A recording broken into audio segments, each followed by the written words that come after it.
a really important conversation in the aftermath of the coronavirus crisis, the economic impact it has had on the whole nation, in particular on Black-owned institutions and Black businesses. You probably recall that the first round of PPP funding that came from the federal government that was designed to try to help businesses survive the pandemic largely bypassed Black businesses and Black communities. And as a result, there was a high failure rate of small Black-owned businesses. Well, I want you to know that the same thing applies to Black cultural institutions and all of America's cultural institutions. And so we're here to talk about this latest round of PPP funding and the efforts to make sure that cultural institutions in general, performance venues, theaters, as well as Black-owned venues also benefit from that stimulus relief. And I can't think of a better guest than the guest we have on today. She is the global director of the Harold Washington Cultural Center in Chicago, the executive producer of Broadway in Bronzeville. Please welcome to the show, Jimelita Tillman. Thank you so much, Mr. Edmond, for having us here today. Listen, before we jump into our conversation, and you already know I'm a huge fan and supporter of the Harold Washington Cultural Center, let's let our audience get a glimpse, just a glimpse, because they can't see everything, of what the Harold Washington Cultural Center has to offer. Everybody get up, let's have a good time. Everybody come on. We come to party, time to celebrate. We made it, whoa. The state of the Harold Washington Cultural Center is the reason we are all gathered here today. We must thank our ancestors for paving the way.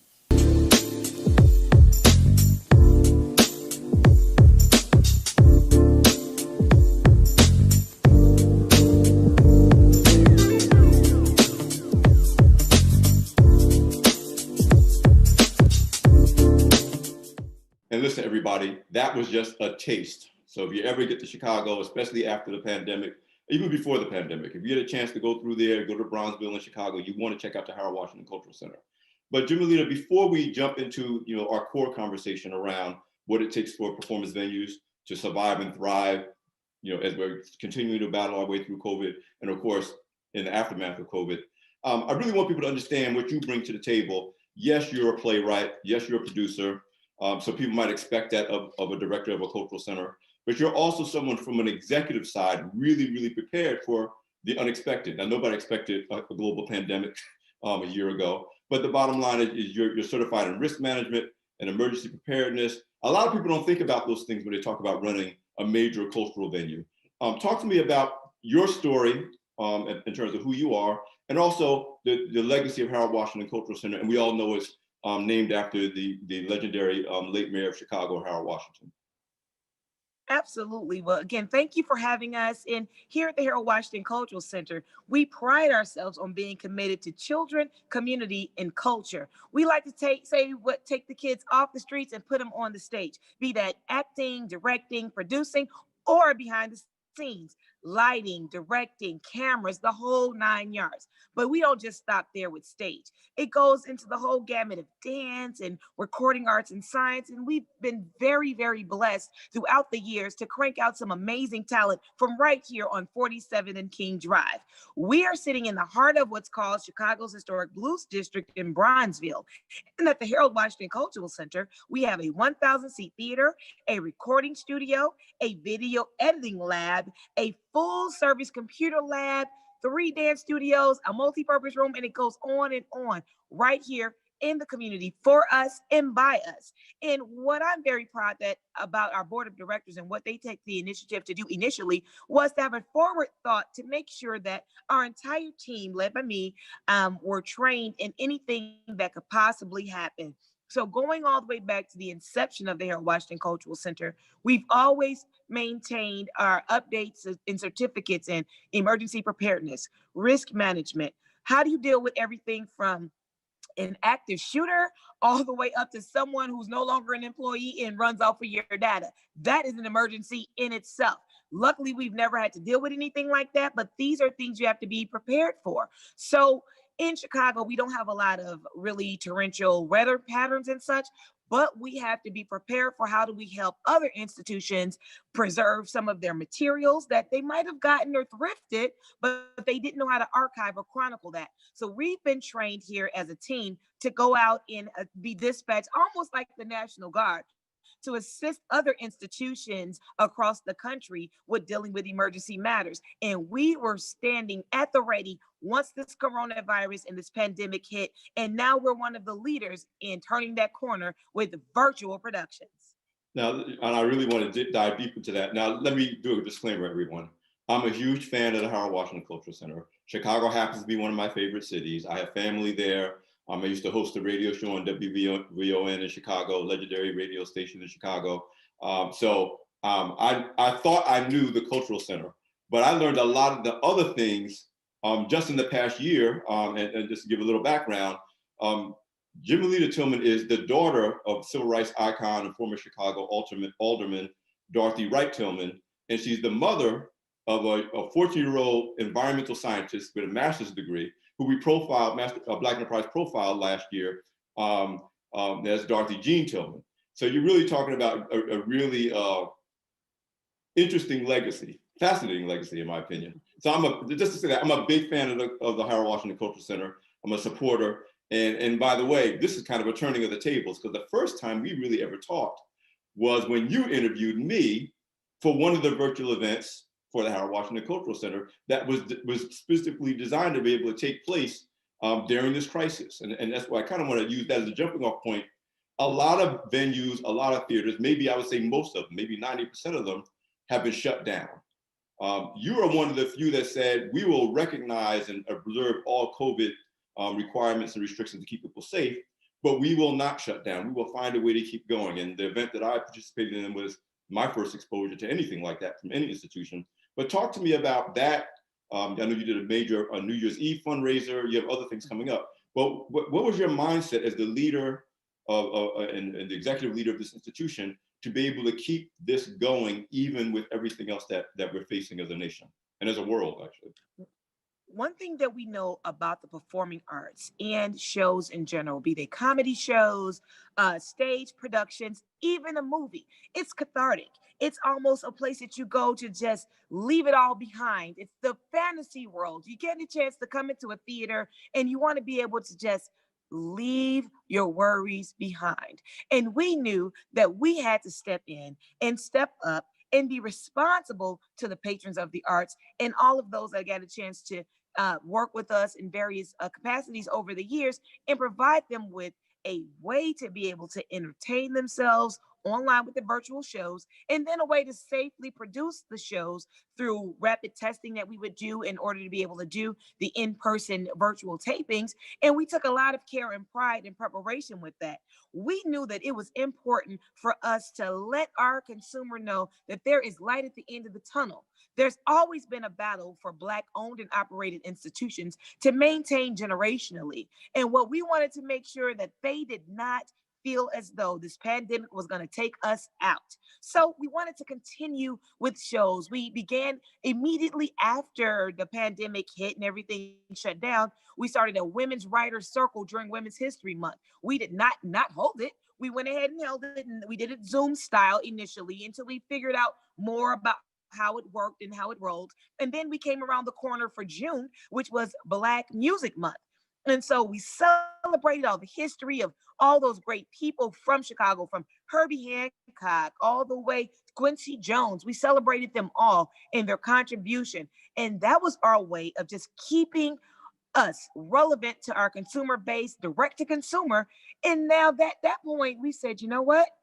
Regardless of what happens after the pandemic, we want to still be able to continue this concept. So we worked very closely with a small Black tech firm out of Chicago called Highgate Management, owned and operated by Stephen Matthews, and he's from right here in Bronzeville. We worked closely with him to begin to produce content so that we're able to upload it, live stream it, and continue that activity.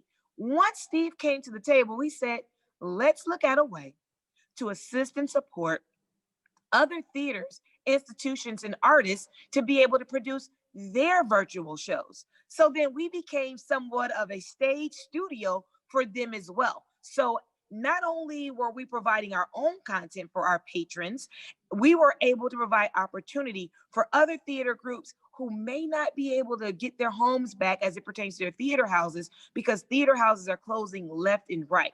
But we at the Harold Washington Cultural Center, working closely with Highgate Marketing and Management Solutions, were able to come together and cultivate this idea and activity for providing a safe space for other performing artists and producers to put on their bodies of work. You know, I want people to really get a picture in their heads of just everything that the Harold Washington Cultural Center has to offer. Now, again, I'm a fan, but it wasn't until when you interviewed me for the event you put together featuring me, which again was a small socially distanced gathering, a very small, small socially distanced gathering. This was a physical, but live streamed to Facebook and to YouTube, where obviously we reached a much broader audience. And that's you know what Steve Matthews has done in partnership with you to reach larger audiences while still being COVID safe. But it wasn't until when I came to do that event and you arranged for one of your staff to give me a tour that I really, I knew a thousand seat theater. Yeah, okay, I get it. But there's so much more to the Cultural Center for what you offer the community, what you offer artists. You've taken Broadway and Bronzeville to other countries, and I want to touch on that a little later in the conversation. But help people to understand exactly what a major resource as a culture. This is not like not to just smaller theater houses, but this is a really multifaceted venue that provides all kinds of programs. Can you give us a quick rundown of all the things that go on at the center and the features that you have? Not only are we able to produce Broadway style and quality shows, we are a member of the League of Chicago Theaters, as well as the National Independent Venue Association, where we work closely with our various entities to make sure that if there's a stage manager that may not be within work, we do a lot of what I call speed dating, if you will, of a connector of resources for theaters that are in need and those that need that work, and we are able to connect them up. So we are a great conduit and a connector. During the pandemic, we have been providing field trip opportunities virtual via Zoom. We have been providing an opportunity for teaching artists to come and shoot and record their courses right here at the Harold Washington Cultural Center. Not just dance, not just theater, but it could be someone who's doing a walk down memory lane of the history of Chicago. We have the capabilities for them to develop their asynchronous, that is their online working modules for classes. The great thing about what we're doing here in the midst of the pandemic is that that teacher who normally would probably have that course for one class in one school, now they're able to produce that class around the world. And we think that that is a top-notch thing that we're going to be coming out of this pandemic with. Another thing here at the Harold Washington Cultural Center, we're home of Sammy Dyer School of Theater and Dance. Now, Sammy Dyer is one of the oldest institutions here in America, with 85 years long. And they've been strong, and we've been making sure that the young girls within ballet and acting, they have the place to continue to work out and to do the various calisthenics, because we have a full ballet studio for them to work socially distanced. Again, we know that this pandemic is a hard time, and we know we have to come out of it on the other side resilient and stronger, but it has taken a toll on the mental health of many people. Therefore, we host a lot of circle courses. We work closely with LCSWs to deal with some of the mental health side of what's going on. People have lost their jobs, people have lost their homes. So we've been able to set up some socially distanced in-person therapy activity here, as well as some telemedicine activity with our various partnerships. And we're very, very proud of that. No one tends to really think about how the arts and mental health goes hand in hand, but our team and our board of directors knew that that was someplace we needed to get to quickly. The youth and the seniors, they need it. So we've been having a lot of intergenerational activity, storytelling time. We've been capturing video that the seniors can tell their stories to the generations after. And then we've been having activities that get the young people more excited about not just performing arts, but science, technology, engineering, and math with our partnership with, you mentioned her earlier today, my daughter, Dorothy Genius. She has a STEAM camp that has been doing some amazing, fantastic things, keeping young people engaged in the sciences during the pandemic. So, what we were able to do was afford her a space to be able to produce her content, to be able to host her asynchronous courses. So, not only are we a home for theater and performing arts, but we're also a place for mental health solvency as well as the sciences. And from what I saw on the tour, you also have dance, 3 dance studios, I guess you call them, for everything tap to ballet, computer lab. I mean, again, I just thought about, okay, there's a theater and there's a stage, but it really is a 360-degree cultural center in the fullest sense, both in terms of your technical capabilities as well as the types of cultural and artistic venue events you can host or support. Mhm.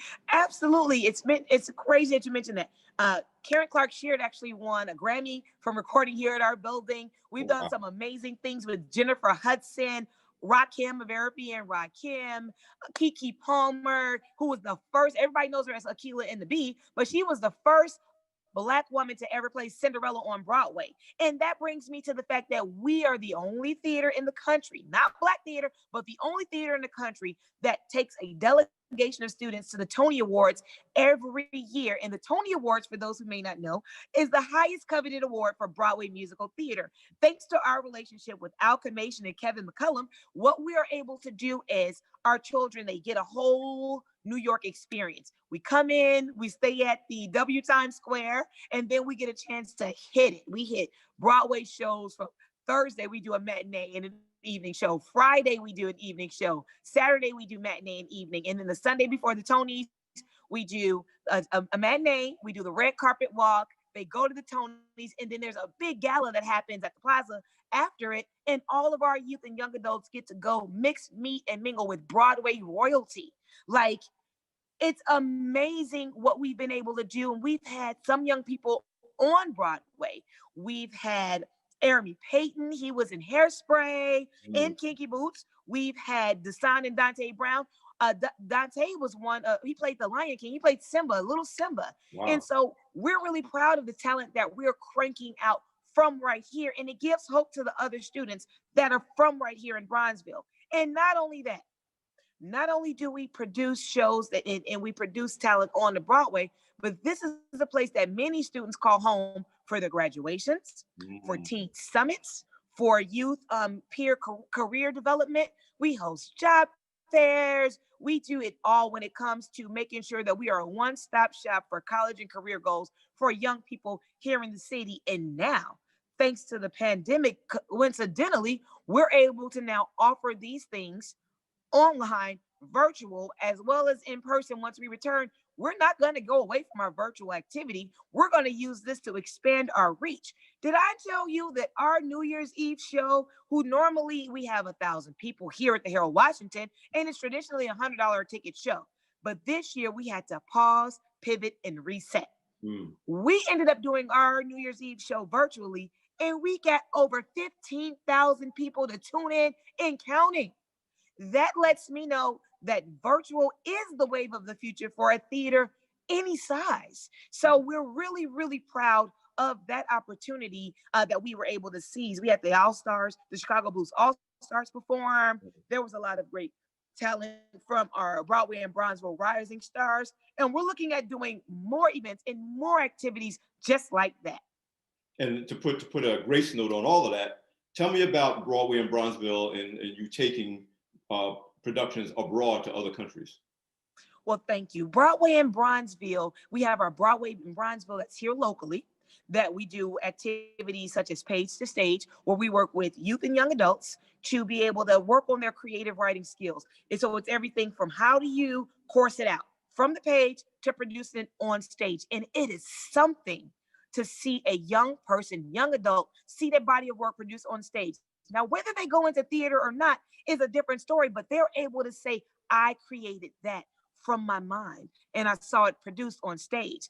Funny thing is, we work closely with what is called the Alternative Schools Network here in Chicago. It's founded by Jack Wiest. He does a lot of amazing things, over 9,000 kids. This is the recidivization population of students, those that have to do credit recovery because they might have fallen behind on their grades, or they might have gotten into a little trouble and ended up in juvenile detention. Well, they're getting recidivized back into the academic world. Well, working closely with the Alternative Schools Network, we have found that theater and performing arts and our partnerships with these schools have cut down on the teen pregnancy rate, has decreased the violence. They've been doing better at being able to talk out their problems. They're doing better at being proud of their achievements, because oftentimes a young person may achieve something, but because it's not cheered on in their traditional village, we're that village for them.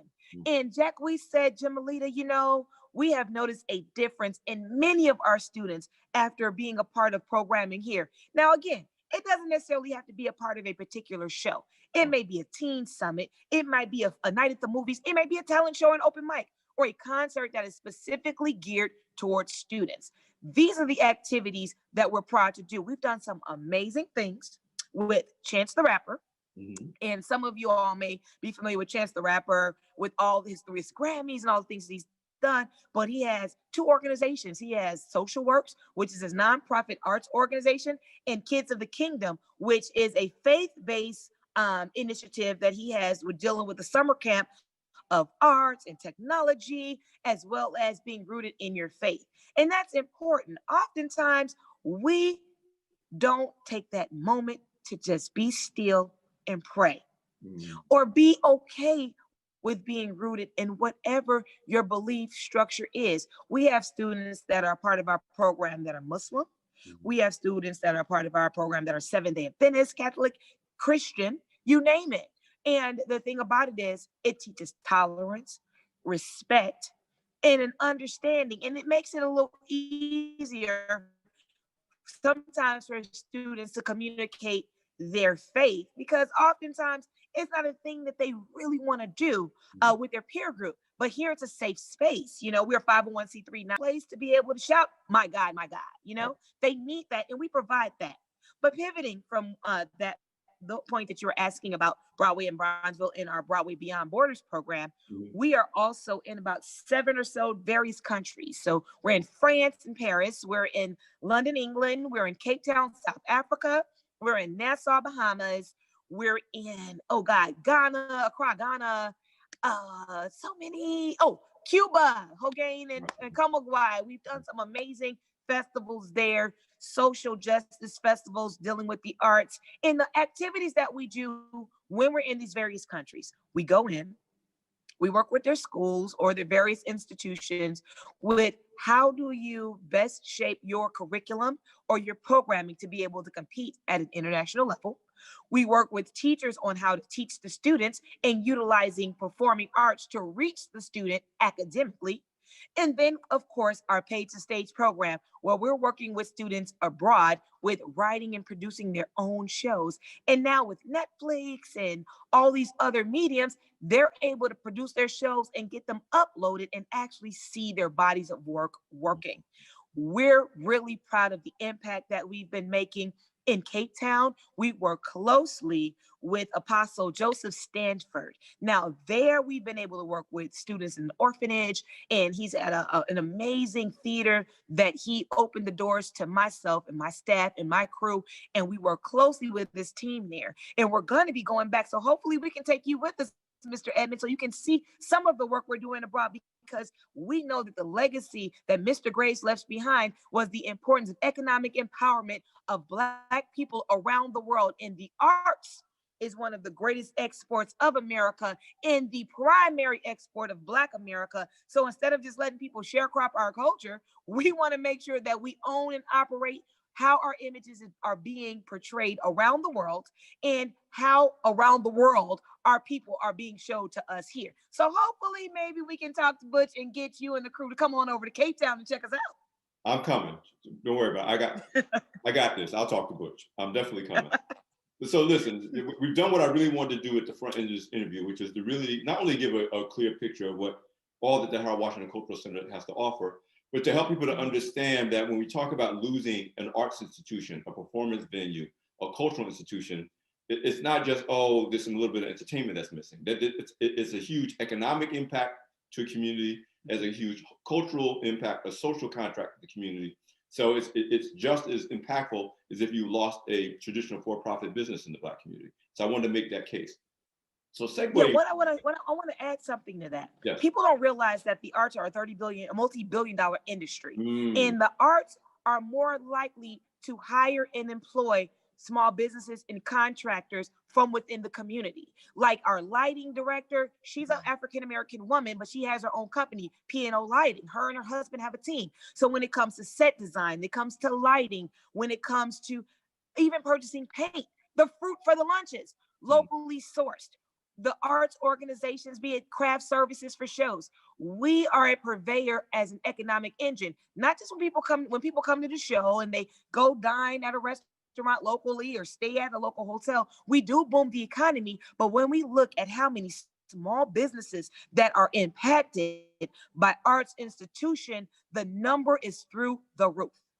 See, and that's what brings me to this next thing. Yes, you have your own institution to run, you have your own constituency to serve with your role as global director of the Howard Washington Cultural Center, but you have emerged prior to the pandemic, but certainly during the pandemic, among the major leaders who are championing and fighting on behalf of cultural institutions across the country, particularly as we try to get through this crisis.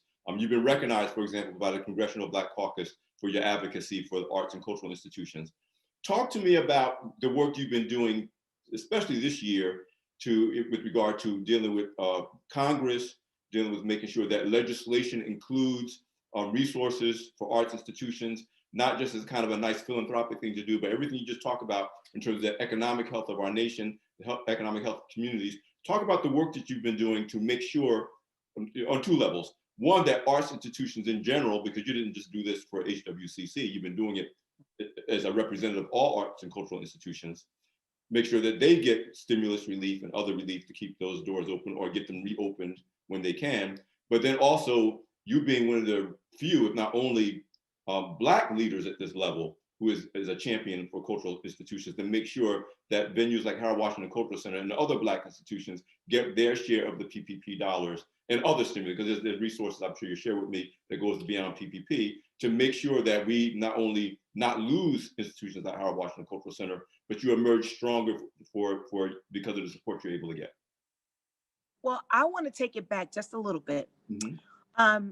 At one point, there was a bill that was going to be presented before Congress that was within the Ways and Means Committee.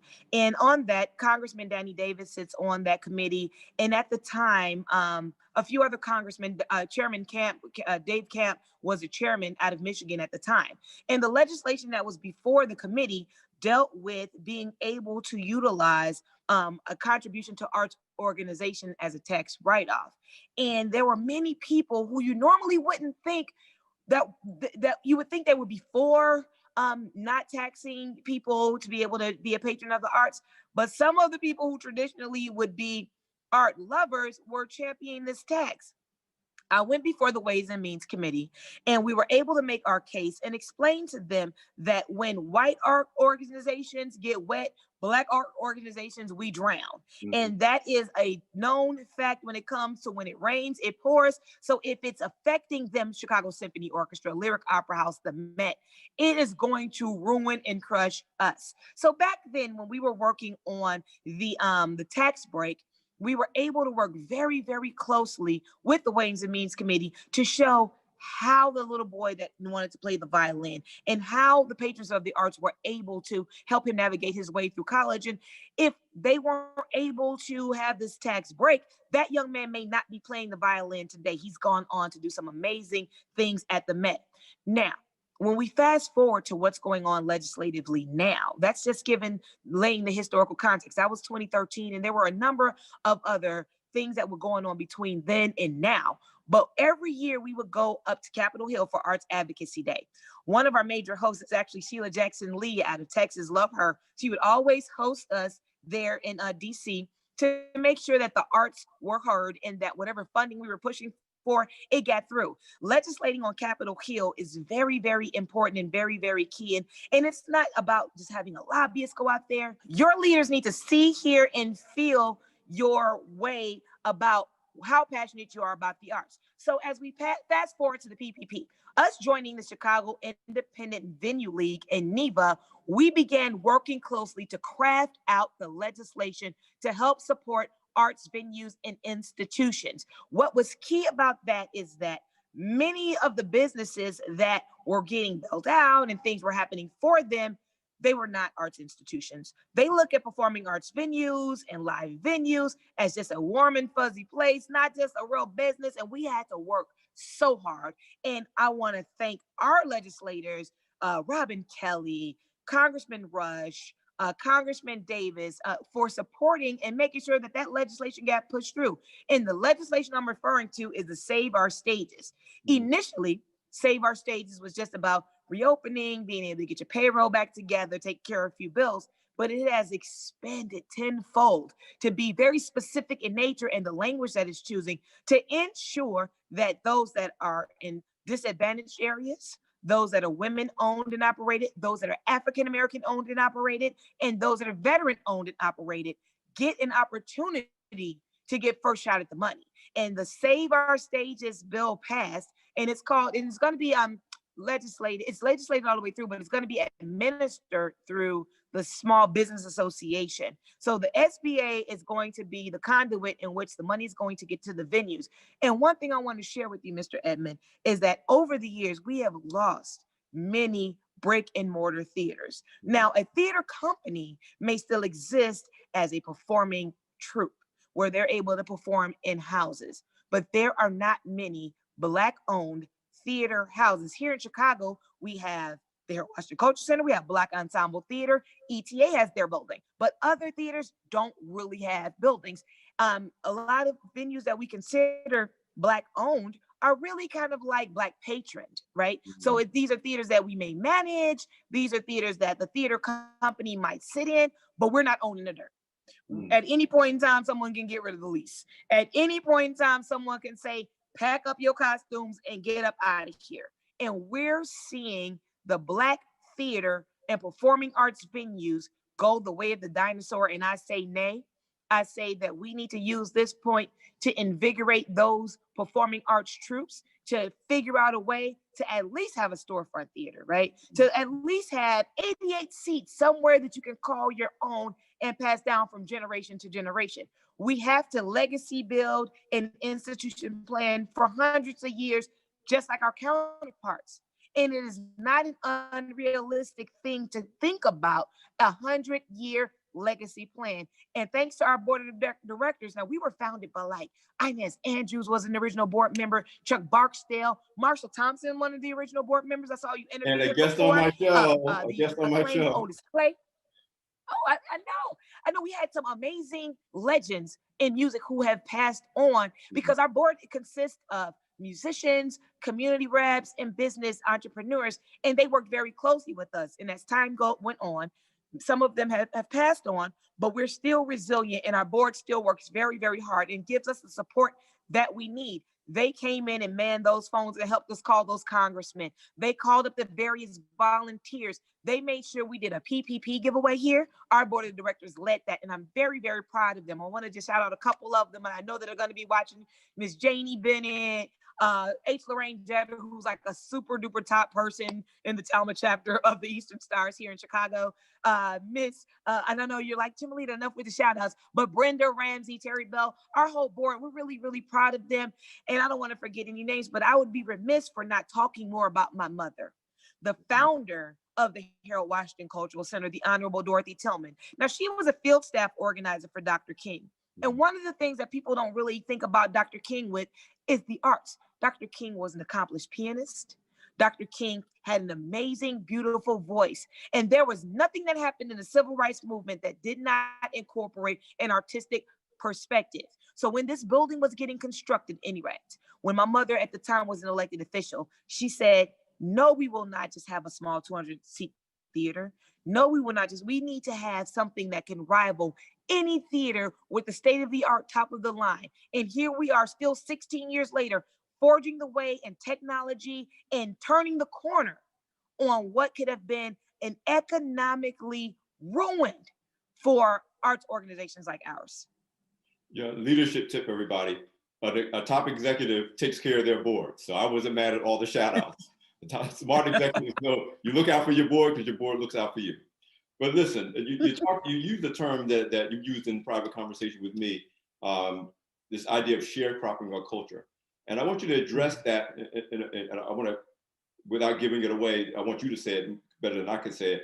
But you talked about, we see it now because of the focus on corporate social responsibility and changes to try to change social injustice and the shift around what's fair and what's not fair in terms of support and distribution of resources and legacy building in the aftermath of the death of George Floyd and everything that's happened this past year during the pandemic.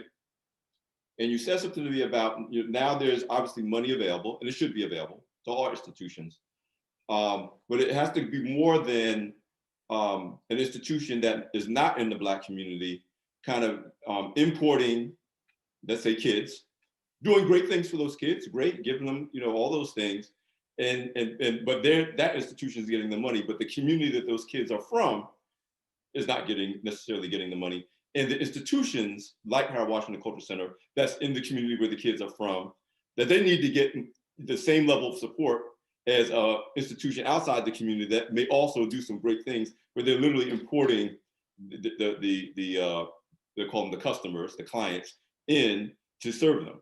And you talked about that in terms of, and I'm probably not doing as good a job of explaining the way you explained it to me, but that it's not enough just to serve the people from disadvantaged communities. It's important to build the institutions in disadvantaged communities so those people can get the services in those communities. Again, you can clean up whatever I just said, but talk to me about the importance of recognizing where the money goes, how it's used, and whatever the source is, if you're really trying to address the problem and to address systemic unfairness in the economy.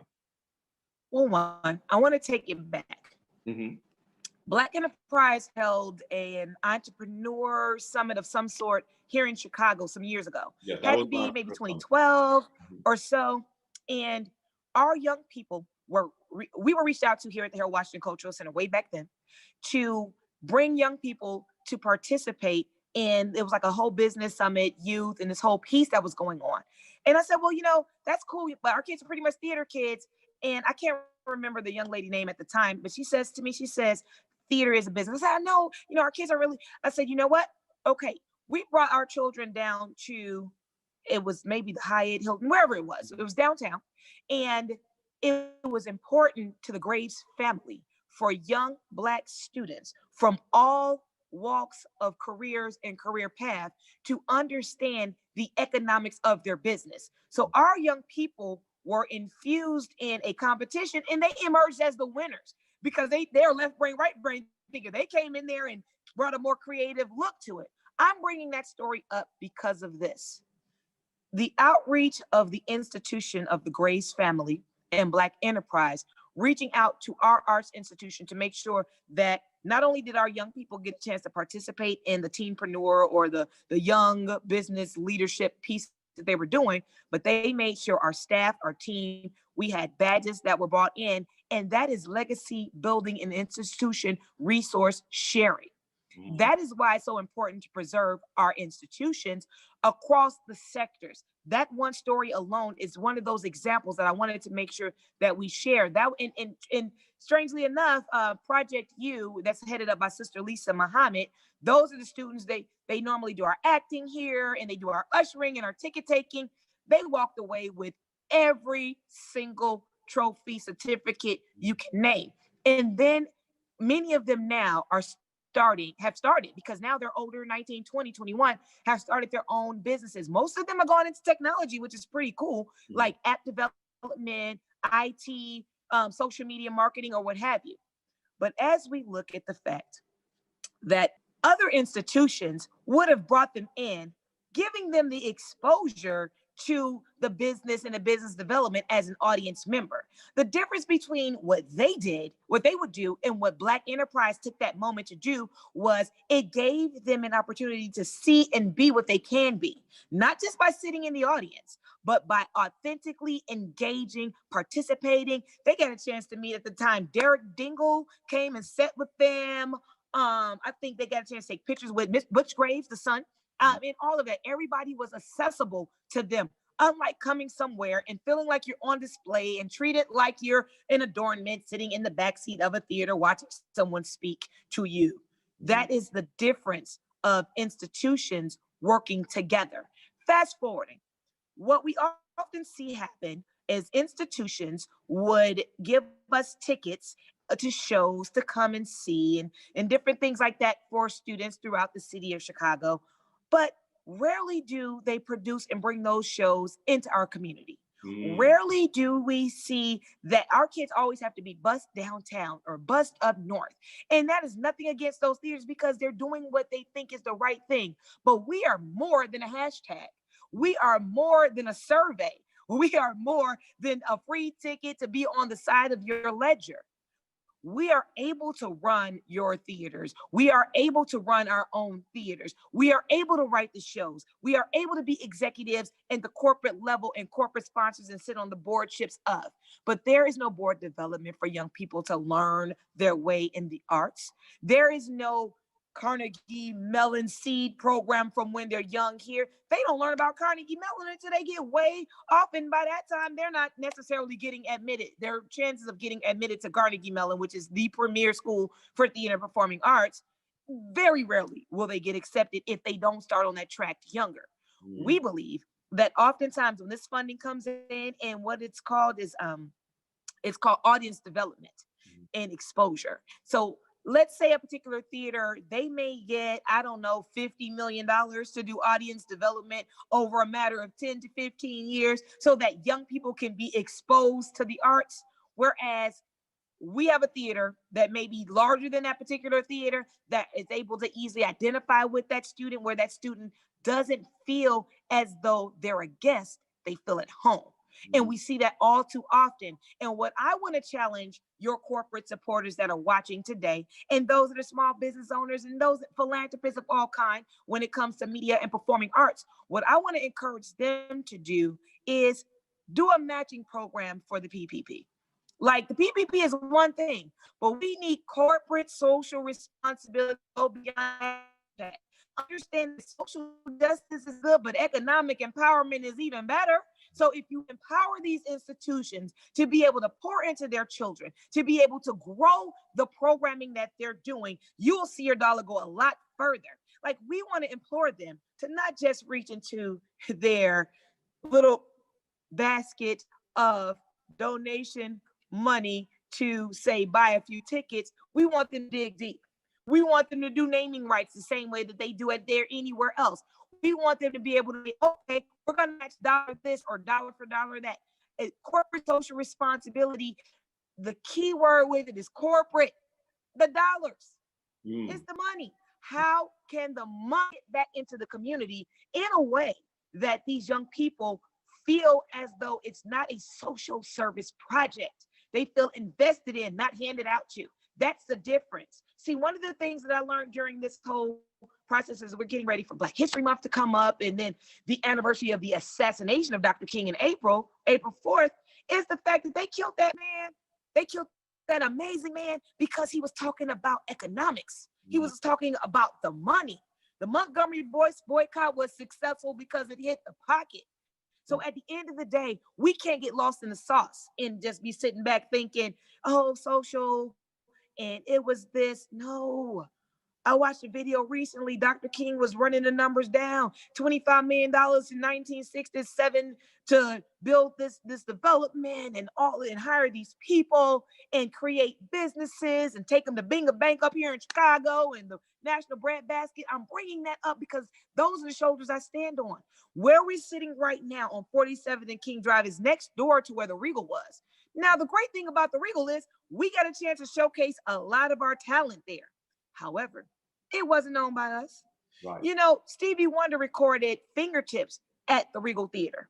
The Jackson 5 did some amazing work here. So many people came and went, but we didn't own it. We felt like stars and then had to be shown the door. That is the key to supporting our institutions, our performing arts venues, our live venues, Black businesses. The key to it is understanding, giving a sense of ownership, not just entitlement. What I found is the difference between ownership and entitlement is an owner will see a piece of paper, pick it up. Someone who's entitled will step over it. So we have to begin to teach those things. Somebody will step over like somebody else will get it. We need to start teaching them young, because oftentimes children are so busy trying to get out of their condition, they want to get out and go far away. But if we build right where they are and we pour into them and we provide resources to their parents to get further in their careers, to get more education if it's necessary, to get access to whatever resources, if we do that as institutions, yes, we're an arts institution, but we're more than that. We are a leader and purveyor in being a role model to how to go further. And if we're not doing it for the kids in our community and the parents in our community, I can't expect anyone else to do it. So that's why these conversations today are important. And oftentimes they're hard conversations because we're happy to be invited to the party. We're happy to have that VIP wristband. We're happy to move the rope, get a little cone in the front parking. We happy to red carpet walk. We happy to have our name on the list. The pandemic was the great equalizer if it wasn't nothing else. Because there's no red carpet on Corona that you really want to walk on. Right. I'm just gonna say that there. But you know, at the end of the day, it is important for us to take these moments to understand why it is important to pour into our institutions. It's good to give and be charitable, and I'm never trying to tell anybody what to do or not to do with their money. But I know that sometimes it just feels good to walk into a place that's highly respected and coveted downtown or up north or in Manhattan to say that's my name on the wall. There are people that will break their neck, sell their birthright, and twist their wrist to make sure that you see their name is inscribed on the wall at some institution that is probably never going to invite them in if they were not creating that opportunity of $1 million here or 500,000 there. And that's why it's important when we have people that have a seat at the table on the corporate level that make decisions about the dollars. They have to think Black Advantage first. And if there's an organization or an institution they want to give to that still needs to get their footing straight, then figure out a way to find them, say, a nonprofit mentor to help them make sure that they get, or a small business mentor to get them in a position where you're able to give generously instead of just turning your back. Like, I think a lot of what we're dealing with at some people at the corporate social responsibility level is that they're dealing with post-traumatic slavery syndrome. And what I mean by that is that they work so hard to get there, to be the first, the only, the Black, the this, the all those, these, those, and thys, that they walk through that door and they slam that door behind them so that they can point and pick and choose, and they become a part of the systemic racism that is keeping our community oppressed today. Racism does not have a colored face. It is an institution of power. It is about economics. It is about being able to change somebody's life one way or the other and taking the latter route where it's going to be negatively impacting. Racism can be experienced on the bench at court, right? Whereas it might be a Black judge's face, but they are going with the status quo of what happens. Racism is when you have a legislator in Springfield, Illinois, that says we elected, but we can't do nothing to help because they won't allow us. They are, and whoever the they, right, but they are allowing their hands to be tied instead of speaking out and fighting. They're staying in the system of the status quo. Don't tell me as my legislator that I voted in what you cannot do, because I voted you in so that you can do it. So if you can't do it, get out the way. And that's for anybody at any level, be you clergy. If you are leading a flock of people and you don't have an economic plan for your church, step to the side. Be you a legislator, if you are not making sure that that money comes loose from the state capitol to your businesses or your local businesses or at the federal level, step to the side. And if you are a corporate social responsibility director person and you are not making sure that people that look like you first and foremost get to that money, step to the side. Or we're going to have to call for your head. Or we're going to have to drop squad you. Or we're going to have to show up at your door and just have a conversation and say, hey, we cheered you on to be on that boardship of not just for you to be able to have a wristband at the party and the this, that, and the at the opera. We want y'all to make sure that this money comes back. You got to remember when. You sound like the daughter of Dorothy Wright Tillman. You also you also sound like a disciple of Earl Grey Sr., the founder of Black Enterprise.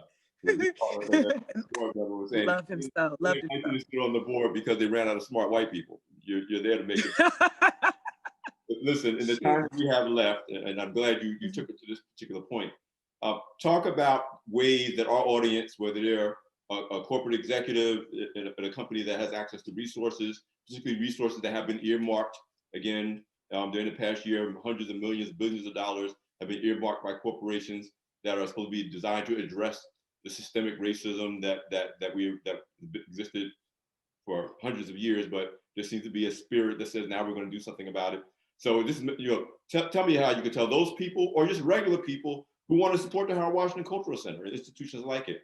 What do they do? Who do they reach out to? I know they can go to BroadwayInBronzeville.com, but what's the best way that our audience can say, listen, we're not just going to share the culture. We're going to invest in the culture. And I think, again, I'm a champion of the Harold Washington Cultural Center. I think that's a great place to start. Well, the first thing we want to say is give us a share, like, follow on all of our social media for the Harold Washington Cultural Center. Get engaged with us. Follow what we're doing. Share our story is at the bare basic minimum that you can do. Share this broadcast today. So it's important for people to hear our story, because I believe George Washington Carver said, people don't give to causes, people give to people. So at the end of the day, you have to feel the heartbeat of the story of what we're doing here. We service over 25,000 youth with performing arts programming and activity every year. And even in the pandemic, it looks like we're still going to be reaching our numbers. Why? With the virtual, as well as programming that we continue to do with our local public school. Second, I would often venture to say, take a look and see who's responsible if you're in an area that deals with corporate social responsibility in the advertising and marketing budget. There's a lot of theaters that are we're the Harold Washington Cultural Center, but we have a stage. Put your naming rights on your stage. It could be the blah, blah, blah. Better yet, it could be the Black Enterprise Stage Presents.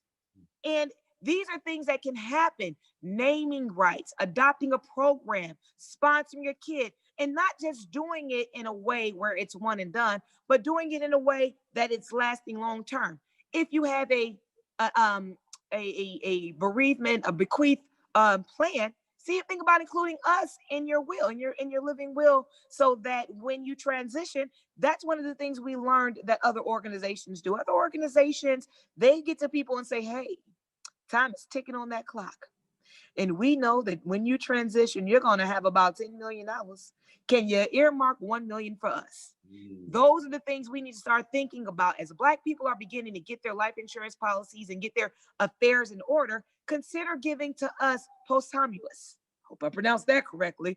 And another thing that you can do, yes, another thing that you can do is, as we're getting ready to come back from the pandemic and before, consider hosting events and activities with us safely virtually. We can shoot your virtual event right here. One of the people I want to absolutely shout out, if it's okay, is Mr. Chris Gardner Sr.